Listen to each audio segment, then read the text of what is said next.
Hello everyone, Krydax here, and welcome back to Kerbal Space Program RP-1. We're picking up where we left off. I had to redo the simulation because it turns out when you save a simulation, but then you load into that simulation from like the main menu, then it doesn't know how to undo the simulation. So next time we want to do a bigger simulation like this, we should save the game before the simulation, and then I could load into a simulation, finish the simulation, but then load the real save, if that makes any sense. But I went ahead and redid all the same things. So we've got our maneuver node planned, which is going to also, like, there's a MechJeb maneuver node editor. We've got all sorts of node editors. This one to me is a lot uglier, so I don't use it. So I like precise maneuver, but I was able to find out there's a 2-impulse home-in transfer to target that kind of helps you get into the right spot for the moon if you're interested in it. It does literally put you into the same, it would crater you into the middle of the moon basically, because it's made for transferring to craft, to other craft, not to a moon. And there's a return from moon, but there's no go to moon, so it just is what it is, I guess. But anyway, all that to say, we are going to execute the next node with our main engine, and that should get us to step 1, and then step 2, we will use our RCS engines, which we already, know how to deal with. And the other thing I still don't know is if MechJeb's execute next node pays attention to the next stage's TWR in terms of when it starts the burn. It might not. In this case, the starting TWR of our Agena engine is actually higher, so I don't think I have to worry about it. But it's just something that I have to keep track of until I either ask the questions on the Discord and learn the answer, or we have, because if you were going from, say, a high thrust engine like the RD-119 to a really low thrust, like let's say we were using like an ion thruster or something, then that would be really bad if it thought that the TWR was just locked in at that number. And the reason I wonder if it doesn't pay attention to the next node is that it doesn't auto stage for me. So that makes me wonder, like, does it actually know what it's doing? Oops, I don't know how RCS got disabled.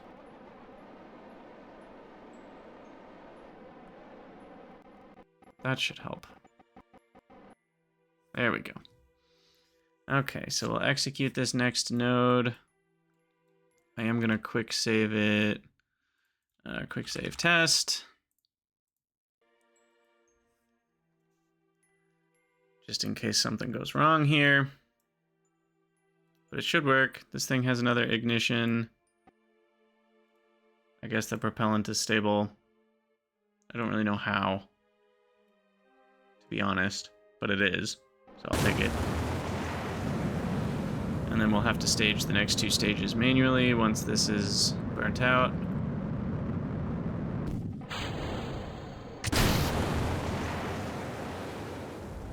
Uh-oh. Failed to ignite. Just straight up? Just ignition failure, even though it has a 98.58% chance? I just rolled the 1.5%? Guess so. That's unfortunate. Oh, is it because interesting. Is it because the avionics was disabled? Would that, surely that wouldn't make an engine fail. I don't think. I do need to enable it though, because I had disabled it. I don't know if you guys remember, but I had disabled it in the test because of the power requirements. So let's try this again. This time without our 98.6% chance failing. I guess I should go buy a lottery ticket. That was pretty bad luck right there.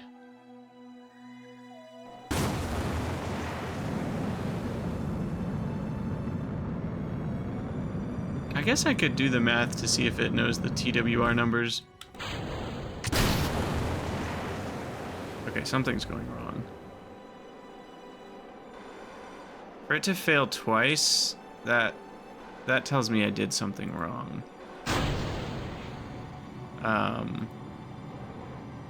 That shouldn't be failing.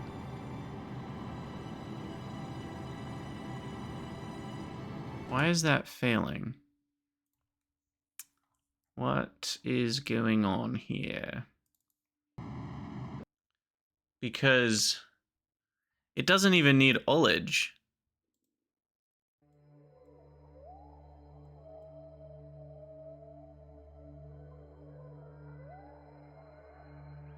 I mean, it just should be igniting.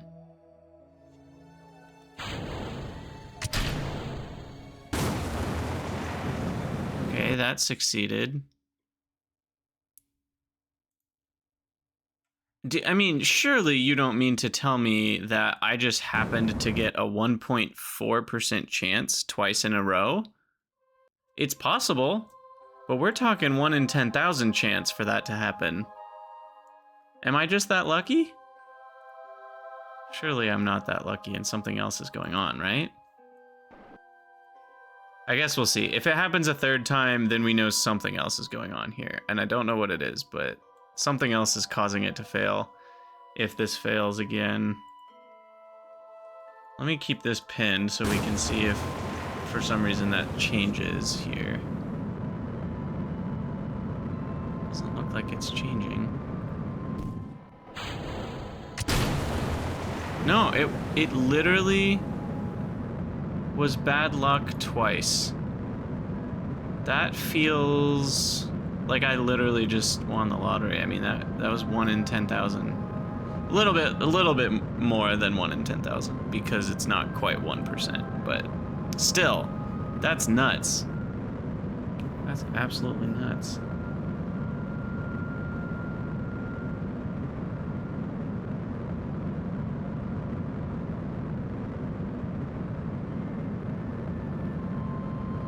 All right, so it'll finish out this burn.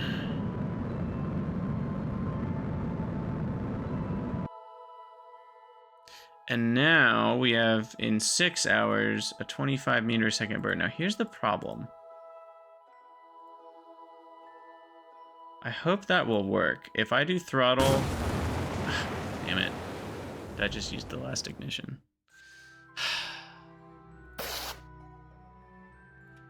Okay. Well, what I was thinking is maybe we can have MechJeb use the other engines and not this one if I do that, and it might work if I didn't actually click the throttle up. I'm also wondering if we can just shut down the engine, stage it again. Let me just test this manually. So if I use some thrust, cut the engine, I shut down the engine, I add some stages, and I stage it like it's an actual thing. Then I can throttle up on just these engines. This still has an ignition remaining. Staging it didn't do anything though. I have to manually ignite it again. Okay. Can I manually ignite? One more thing I want to test is, can I manually ignite it? These are things I can delete. Quick save main. Quick save lunar orbiter. All right. Can I manually ignite it after or without having thrust up? That's what I'm trying to say.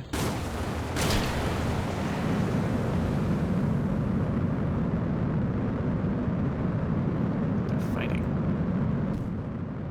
All right, so turn it off, shut it down. Now, can I activate it again? I can. That doesn't use the ignition. The ignition only gets used up when I thrust up. Okay, good. So that means we can basically do a little bit of manual clicking so that MechJeb uses the correct engines. Because I can just deactivate it for when I need to use the RCS. Okay, sweet. So we'll execute next node, and that will get us on our translunar injection burn. Then we will deactivate the Agena and stage these little guys, and then MechJeb will use those for the next maneuver node. Okay. It ignites at 30 seconds. Now I'm just curious to do the math. So right at 30 seconds, so it thinks it's going to be a 60-second burn. So if we, I'm going to go to slow motion because it might take a minute here. So it has 35.27.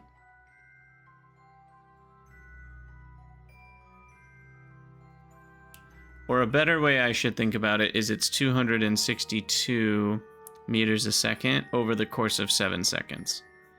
7.17. So if I divide that out, we get, sorry, let me pull up my calculator.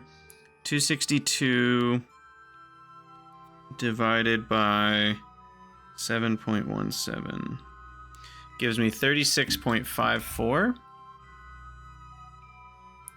And if I multiply that by 60,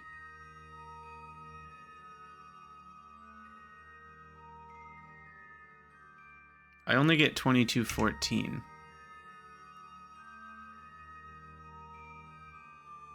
Which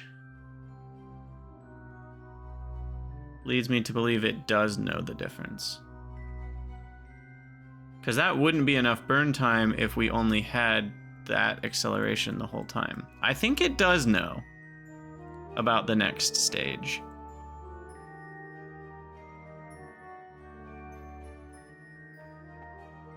I can't be 100% confident of that,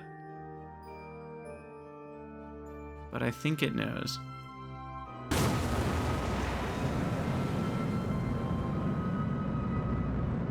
All right, stage in 2, 1. Stage, activate avionics, so we have control.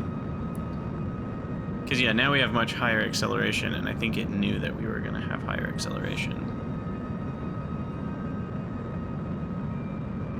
Gosh, this is a lot of acceleration.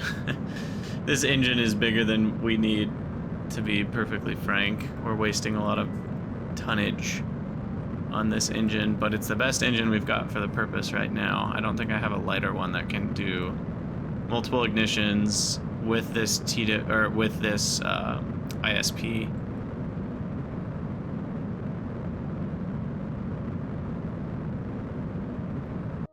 Okay.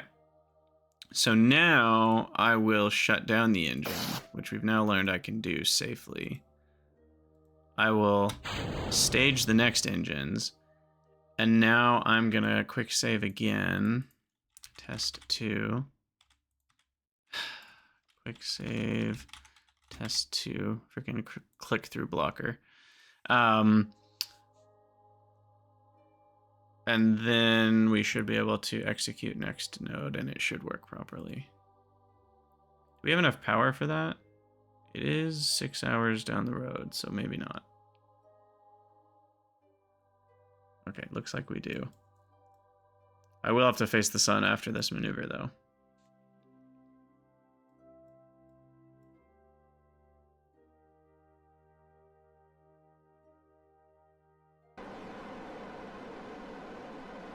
Okay. And it's using fuel from this tank, I think? But not fuel from this tank? Correct.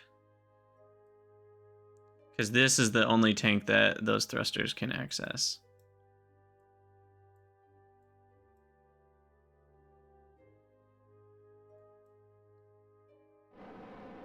So it's going to get aligned with our maneuver node.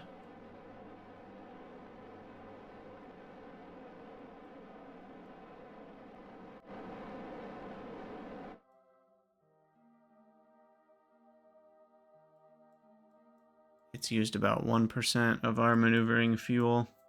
Not a problem.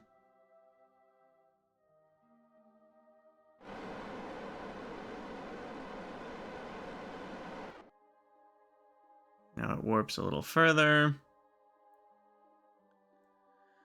And 24.6 meters a second.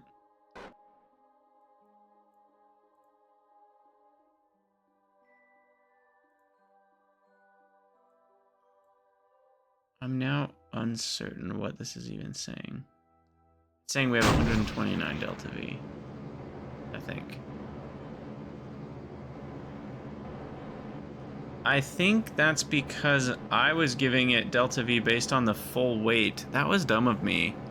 That was really dumb of me. I didn't consider this thing was going to be a lot lighter after we did our translunar burn. So I was giving it delta V based on the full weight of this fuel when we really used like 90% of it for the translunar burn. Silly Krydax. Silly Krydax. Okay, well, what does that end up giving us? That ends up giving us all sorts of chaos. Let's focus the moon here and see what we got. It's a little much. We need to correct that a little bit. So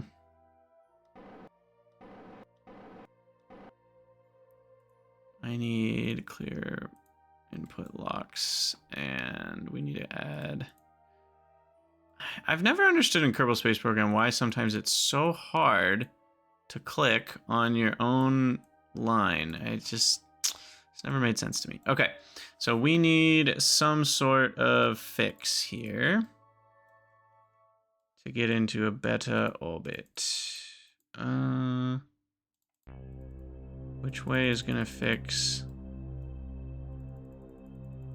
It's actually positive. There we go. That's what we want. Because we want, yeah, a nice polar orbit here with a low periapsis. There we go. There we go. A little bit much. Let's go 0.5 here. 0.4. Okay, that's about perfect. So then we'll execute that node.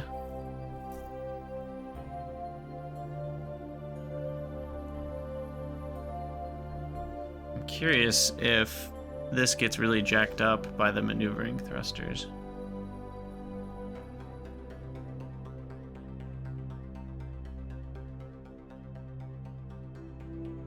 Guess we'll find out.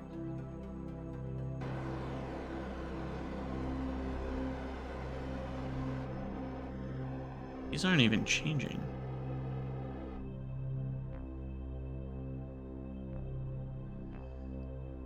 Oh, because it's this one that's changing.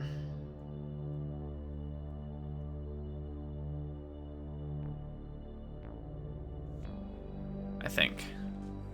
When it uses the maneuvering thrusters.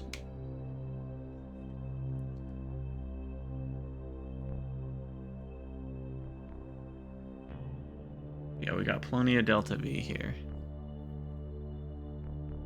More than I needed. About twice as much as I needed. That's fine. Overbuilt is better than underbuilt. Yeah, it's changing this number. But that means this number is going to be slightly wrong, doesn't it? Like, shouldn't this be changing too? Because the maneuver node on my current path is different than we originally planned it? I never understand how that works.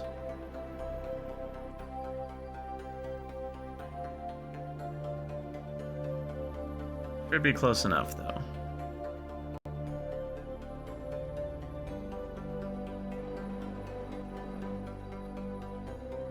Alright, it's only gonna be like...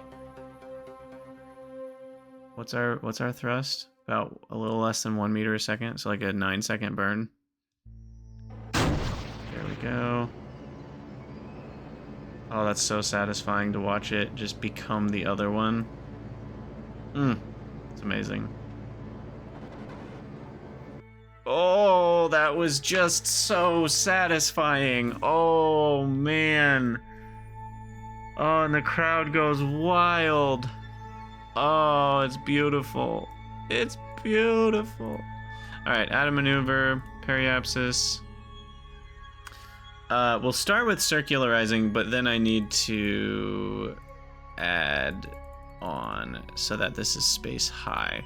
Now space high is let me double check. I don't have the window open. I always forget. I like start my Kerbal Space Program stream and then I'm like, wait, I don't have the RP-1 wiki open. Let's see. Space, high-low science body information. The moon, 250 kilometers. That's what I thought. Okay, so at 250 kilometers, we will get plenty of time in space high if we go 434 here. So I think this is actually pretty good. I want to spend about half my time in both. Maybe a little bit more time in space low. So this feels about right. Because it'll be going slower on this half and faster on this half. So I don't know exactly what you need to get, but that feels close-ish. Doesn't need to be perfect. It is rocket science, but this part is not rocket science. So yeah, I'm pretty sure now we are good to go. All I want to do is face the sun. Praise the sun. Oops. Stop. Off. And we want to go sun down. And get that aligned.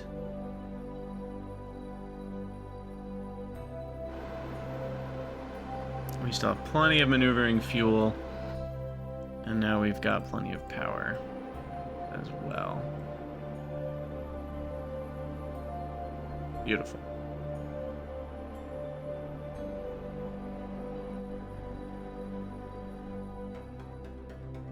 Okay, so I'm gonna save the simulation again. Save game, quick save, test 3. And now I believe I can just go to execute next node.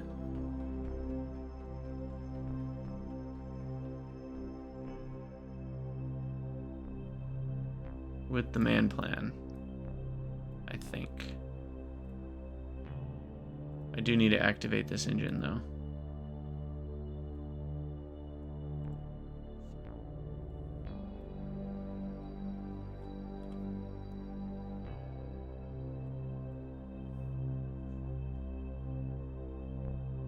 There we go, we're in the moon's SOI.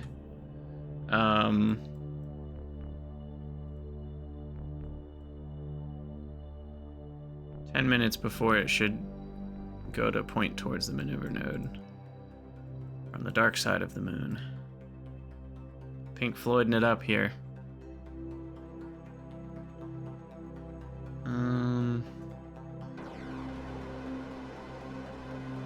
And I need to activate engine.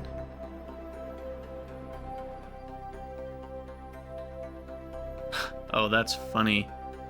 So I think what happened there is by activating the engine, it then realized, oh, now that I have that much thrust, the burn, it was going to be like a 5-minute burn, and that changed it down to like a 5-second burn or whatever. I mean, literally, like 6-second burn. So then it thought, oh, well, now I don't need to point towards my maneuver node until 10 minutes, T-minus 10 minutes, whereas before it was T-minus 12 minutes. And so then it time warped while we were rotating. Pretty sure that's what just happened. Ooh, Mercury and Venus. I'm excited to go to some other planets.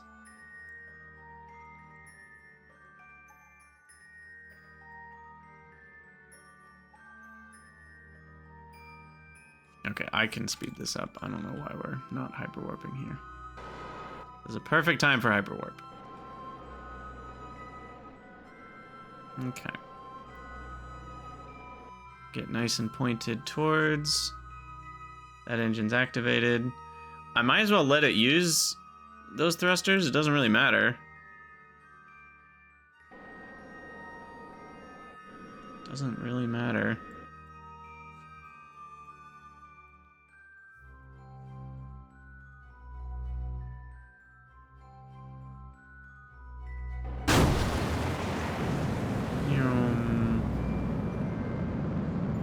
Perfect.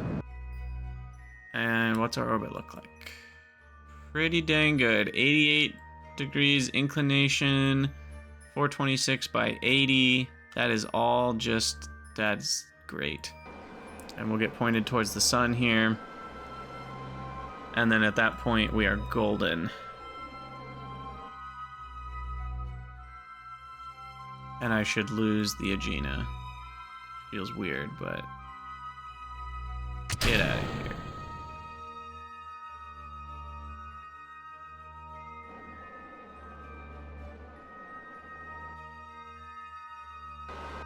Oh yeah, I gotta extend that bad boy. And yeah, here we are. This little guy right here should be capable of going the distance for all this science.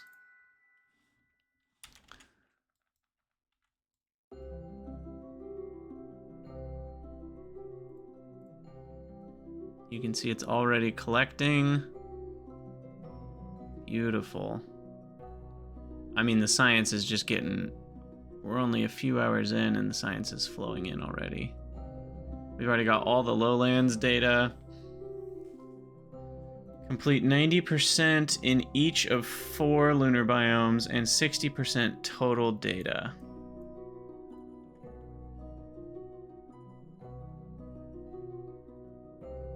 I mean, we've already got 4. 60% total data probably takes a while.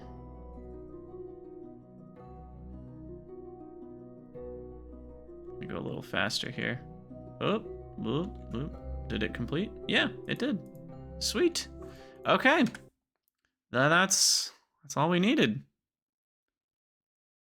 That's all we needed. So we will go back to the Space Center. Revert the simulation. And I'm gonna go grab some water. I'll be right back. Okay. So now we just need to integrate the dang thing, right? I believe so. Also, we can take this contract whenever we want, which requires satellite relays to be maintained 5 ever. That is a long time, but it'll get me money forever. I feel like we could do this one at breakneck pace. Maybe. Maybe I shouldn't. I might wait on this, because it's possible I would need another tracking station upgrade, or I need another level of comms. Oops, I didn't mean to do tracking station. We might need another level of comms for that. Because if we go to R&D, we might need this one, potentially. Or even that one. And if I need those, I don't want to have to research those before I can do the contract. So I'll wait until maybe we've made a little bit more of a dent in our research queue here before we take on that program. For now, we're just going to integrate the Locust 4. Open. Where did I put this? Moon program. Locust 4. This is exactly what I just simulated right now. I also want to point out the amount of delta V here. I'm going to do the math real quick. Because when I did the simulation just now, I had 289 spare delta V after I got into orbit. And this is 4862 plus 4188. And that's the vacuum numbers are 9050. And I had an extra 289. That means I got into orbit with only 8761 delta V. And that's not counting that some of that was at sea level, right? And so this one is actually more like a blend of these two numbers. A lot of the delta V is spent when it's a little lower. So there's probably like 100 less. So, I mean, in terms of actual meters per second to get to space, you can go under 9,000. You know, there's a pretty big range depending on how efficient your launch vehicle is. I think this one has pretty low Pretty low drag losses, pretty low gravity losses. It's got a pretty efficient profile. So I think overall this is a very effective launch vehicle. All right, but we need to integrate it into mid satellites. So first we need to tool everything. At max people, it'll only take 60 days.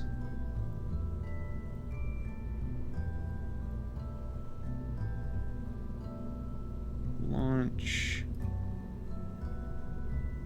Ah, shoot. Didn't think about that. It's gonna take 11 days. All right. And $5,000. That's not cheap. It's not cheap because we're changing the fuel of the main rocket. It's going to NTO and Aerozine rather than liquid oxygen and RP-1.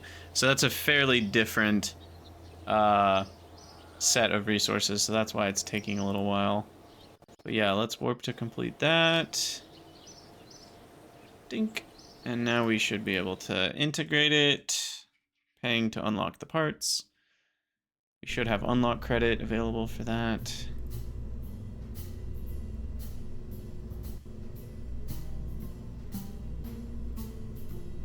All right. Added to the list. Boom. Now we shall assign staff to it.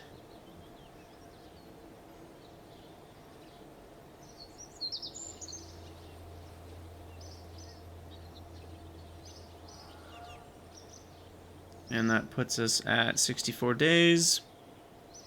Crew survivability. What is that we're researching? I want to keep track of our research. This one is just a life support tank upgrade. This is basically just required for other things. Okay. Alright, so go ahead and warp to complete that. We're still gaining some money. I feel like we should hire some more researchers. I think I'm gonna do another 100.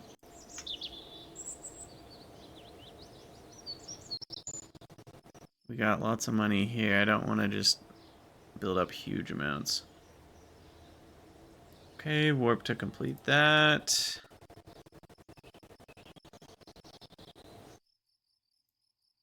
Is that leader unlocked? Oh. Cool, I guess. And are those contracts done now? They are. We're now officially done with all of the stuff. And a far side lunar lander. How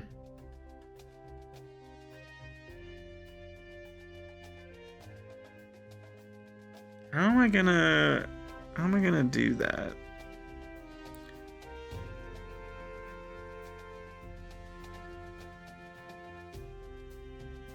You know what I just realized? I'm mad at myself. If I had put a tech level 3 comms on the mapper, the lunar mapper that I just put in a polar orbit, if I had put a tech level 3 antenna on it, it could have been used as a relay. But now I don't have that. Dang. Shoot, dang.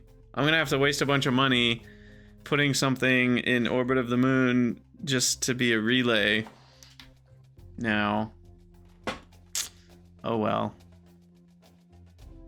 Yeah. Oh well. All right, roll out the Locust 4. And I should also be thinking about what's our grand plan here? Grand plan.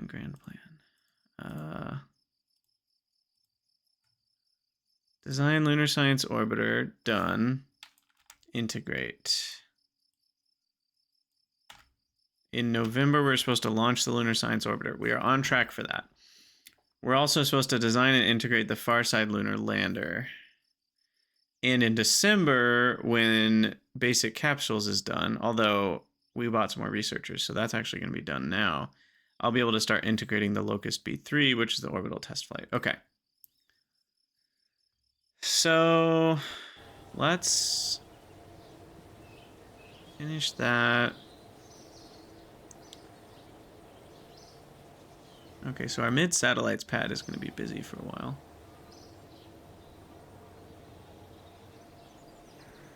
Well, I guess at this point we need to design the lunar science orbiter, but this is just such a problem because we don't have the right satellite to send science back, and I don't think I could make some sort of mothership situation where we leave something in orbit and then we send the lander down to the planet and then all that, but that feels like that's gonna end up being way too heavy and bulky. So I don't think I want to do it that way. I think I want to design the lander and the relay for data separately. So that means we need to design lander and science relay. Moon far side science relay. Okay.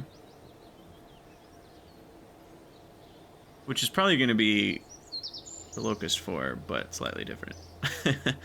Given that we're already launching that, and that's going fine.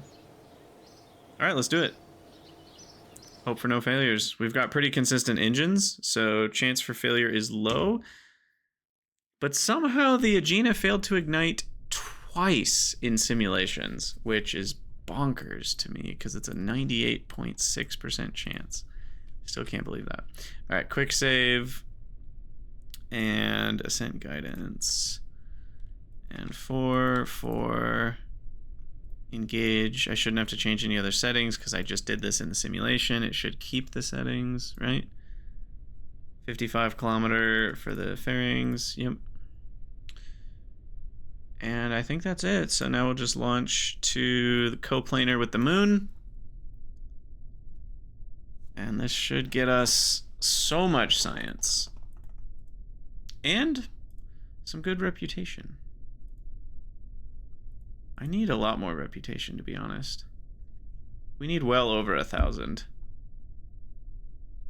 a lot of subsidy I'm leaving on the table right now. Alright, here we go.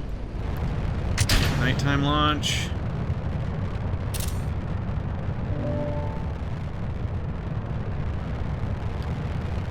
And there's really nothing that should go wrong here. We've got a pretty consistent first stage.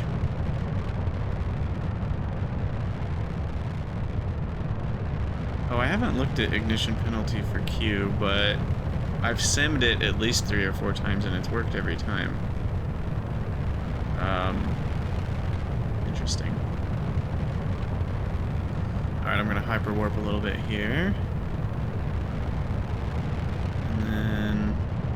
oh yeah, Q is going way down. Static pressure, or dynamic pressure, whatever it's called. I don't know how it's measured, but... ignition penalty is almost gone already. We still have 30 seconds before.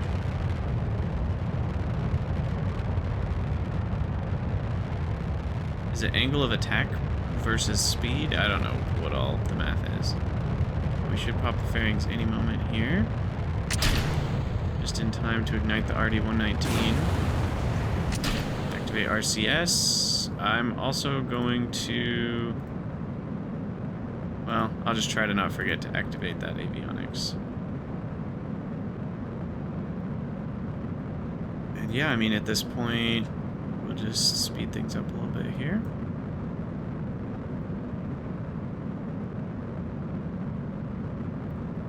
Hyperwarp.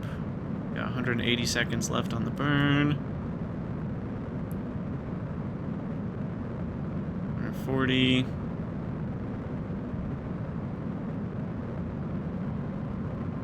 100.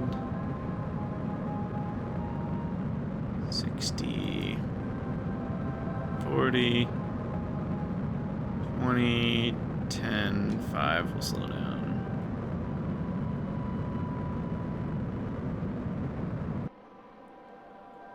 15. Do some terminal RCS. Get our eccentricity down a smidge, not that it really matters. And now I shall activate avionics. And then I shall open that magnetic scan. So all my experiments are running. And now I will slow motions while we get our maneuver nodes in place. Quick save. So target the moon. And then, yeah, last time I used the maneuver planner just to get the timing right. I did the 2 impulse at the optimum time. And then I did create node. And then I deleted node 2, and then I just zeroed out these, and that's pretty much what we want for a very, very close moon encounter, as you can see. And then from there, I just kind of modified manually. So yeah, something like that.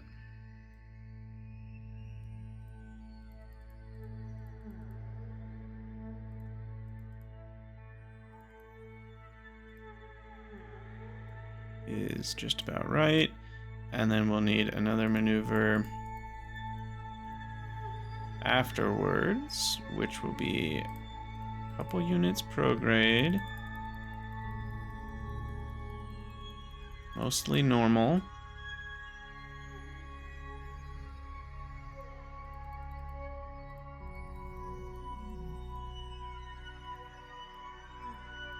I think we can go a little further and then reduce the normal, but increase the prograde a little.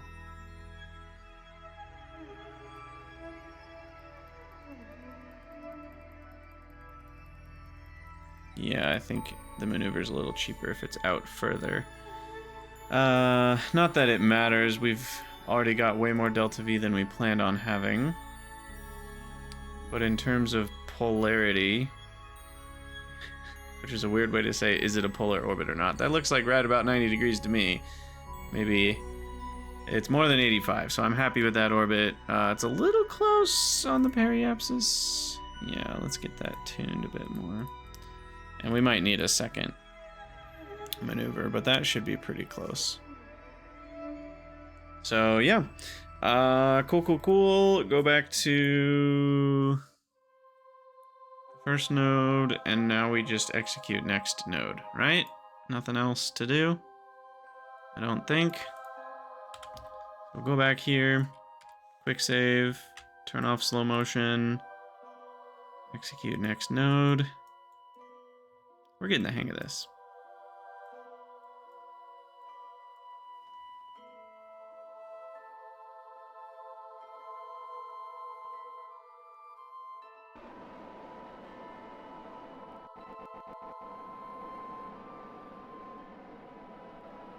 And it uses the RCS of our RD-119 to turn very quickly. Ooh, we'll get some solar power charged up while we're here.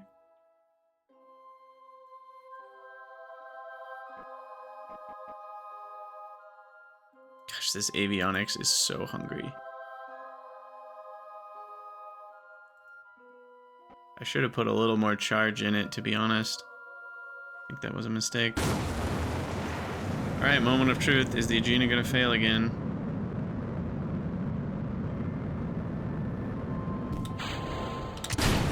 No. Okay. And it shouldn't have. I still don't understand how it failed twice. I'm wondering if there's some sort of... I mean, it's possible I'm just that unlucky. But what feels more likely is that there's some sort of, like, when you're simulating and you reload a simulation, maybe there's a chance it fails again because there's some sort of seeded randomness. Like, that's more likely than, at least it feels more likely than a 1 in, 8,000 chance or whatever that it failed twice in a row.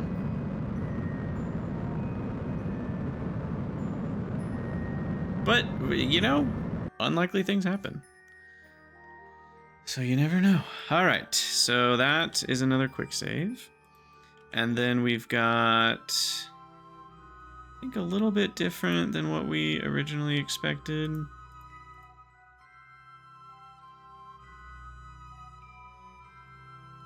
Yeah. So let's kind of realign this to be what we want. Nice polar orbit.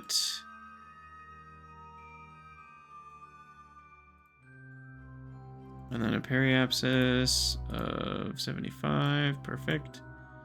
And then now I need to deactivate, shut down engine, stage the next engines. We are sort of facing towards the sun, so we've got some solar, which feels good, and then I can execute next node.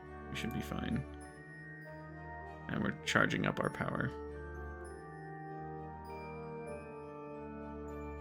We even grabbed some science from Earth Space High. Video imaging. If I had built the craft different, I could have orbited around the equator for a while to get some science. Didn't think about that. Oh well. If you're really min-maxing, you could use the same craft to, like... We wouldn't have been able to do it with the RD-119 because of the oxygen boil-off, but the Aegina stage, we could have let this... Wow, it only has 2 ignitions. If we had 3 ignitions, we could have gone into an elliptical orbit, collected a lot of data around the Earth for like 3 months, and then finally done the moon orbit insertion piece like 3 months later. Interesting thoughts. It would have been possible, but not necessary. All right, time warp.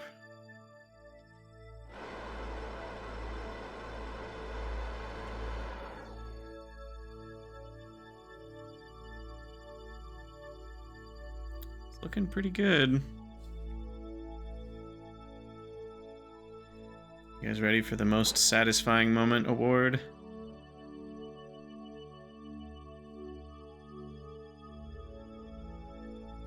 .4 meters a second. Such a small impulse change, but when you're so far away from something, it really has a big impact. Alright. Here we go. It's doing it. It's doing it. And boop. Oh, it's so good. It's so good. Nice. All right, add maneuver, periapsis, circularize. Add a few back in until we get to about 400. Or, yeah, that's about right. And then that's it. So 4 days, 15 hours. Do I want to start integrating the next vessel? I'm gonna say no. I'll just burn 4 days because I want to see how this whole thing fares. So I'm gonna quick save again. We're going to this time activate the Aegina earlier, and then I will execute next node.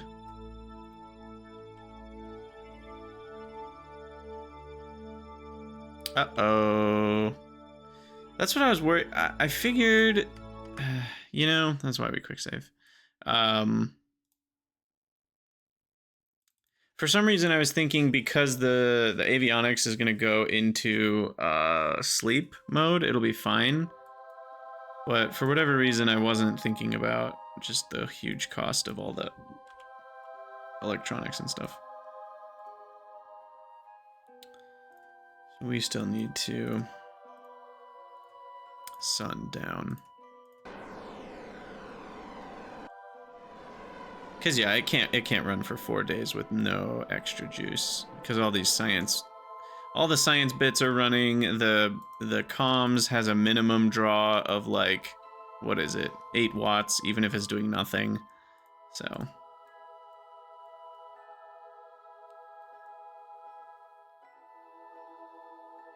We'll face the sun first.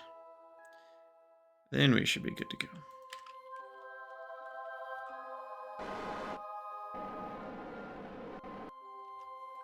Perfect. Maybe a screenshot?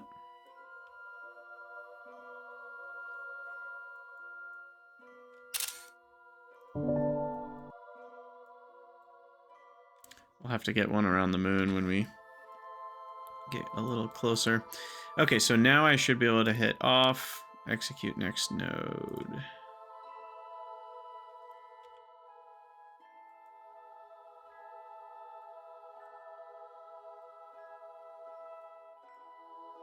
So cool.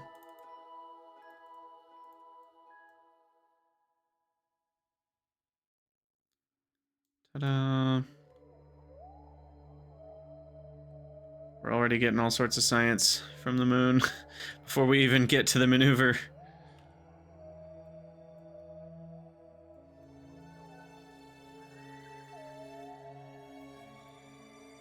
Alright, then I'll quick save here.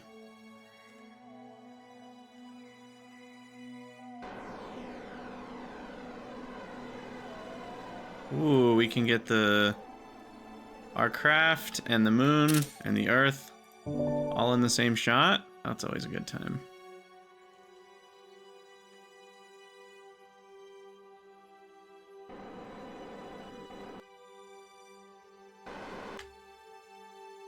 All right, here we go. Go time. I'm gonna quick save right now because I want a good screenshot of this. We're only gonna have a moment. It's a 5-second burn.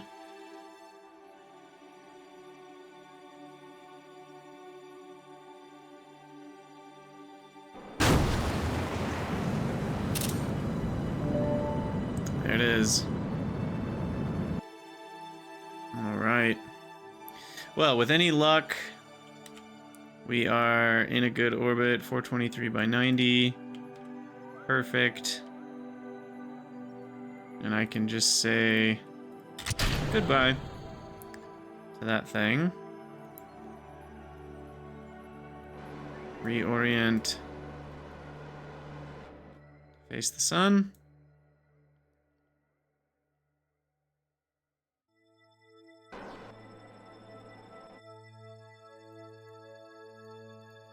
And that, my friends, is a beautiful, beautiful science orbiter. Lunar mapping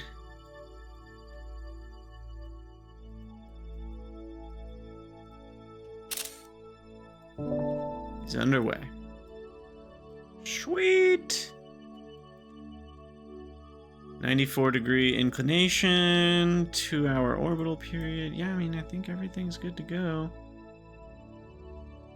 That's only negative on the milliwatts because of this being not in hibernation. It'll go into hibernation mode when we go back to the Space Center. So, at least I think it will.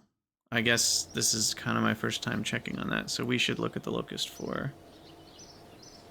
Yeah, it does say perpetual for the battery. Cool. I should really clean up some things there, but it's fine. All right, recover whatever's there. And so now that means we only have one thing left to do. But first I want to integrate the Mercury capsule test. Now, a lot of people left comments about I made a very incomplete Mercury capsule. There's all sorts of little bits and bobs that you're supposed to add to it, like this, and then oh, a reaction wheel. We're gonna get our first reaction wheel. It uses 100 watts, it weighs 50 kilograms, and the torque is 0.0001. I love it.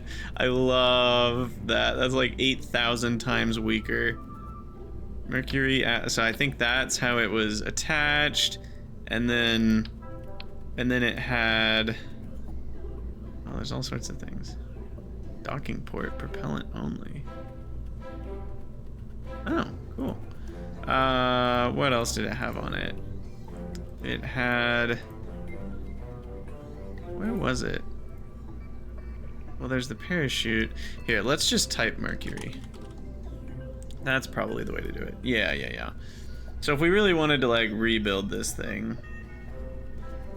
It's like it had the heat shield, and then it had a retro pack, and then on the retro pack, there were these things. I assume had 3 of them, because there's 3 of those things. And then it... Am I supposed to, like, shift that over into that little slot? I don't actually know how that... Oh, there's an attach node for it. Oh, that's so cool. I'm almost sad I didn't do it this way. And then that goes on the top of all of it. And then there's a little flapper thingy that goes on that. That rotated, right? I think so. And that's supposed to destabilize it, or so it says. Prevent it from a nose first orientation during re-entry. The latter might not accomplish much, it says, for the destabilizing flap, but it's theorized to help self-orient a re-entering craft, and it's nice to have. So, anyway, that's kind of the more official version that we were meant to have, but we deigned not to do all that. Anyway, what we're gonna do is open up our human-rated Locust B3, which we've already tested, and we should be good to go to HR1, human-rated pad. I should probably simulate this again, but I'm not gonna. We have consistent enough engines that I'll just quick save and reload if we need to.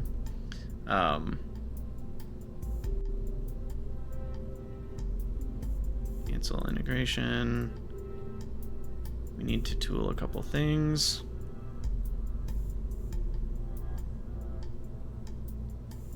And then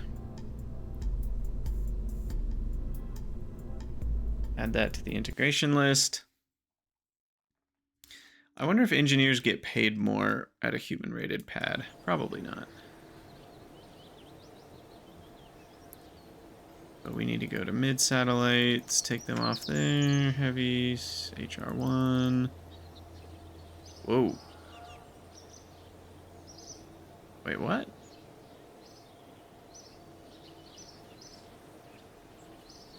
I wonder if someone, I think, said in the comments a while back that max engineers is based off the tonnage of the vehicle. I think that is false. I think it might be based on the effective cost of the vehicle.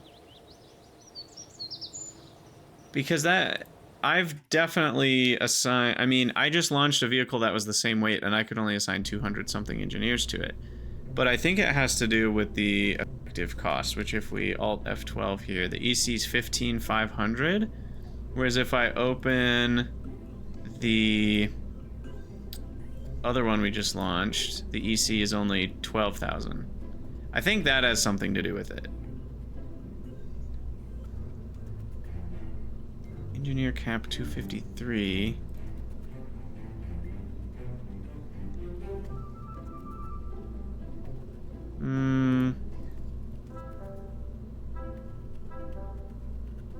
Yeah, I think I'm right about that. I think it's about effective cost, not tonnage.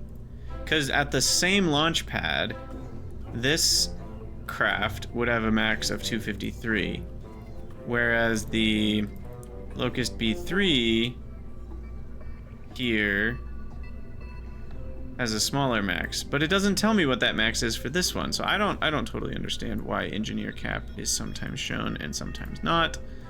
I don't totally understand all that, but I'm pretty sure it has something to do with effective cost. And we should be able to get that going, but we need to be designing the next thing. So I don't want to just time warp 60 days right now. We have another thing to design.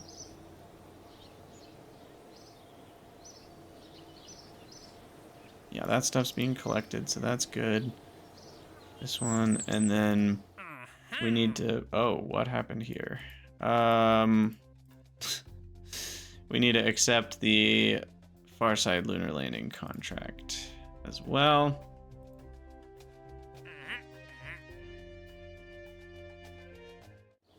Don't know what that was about.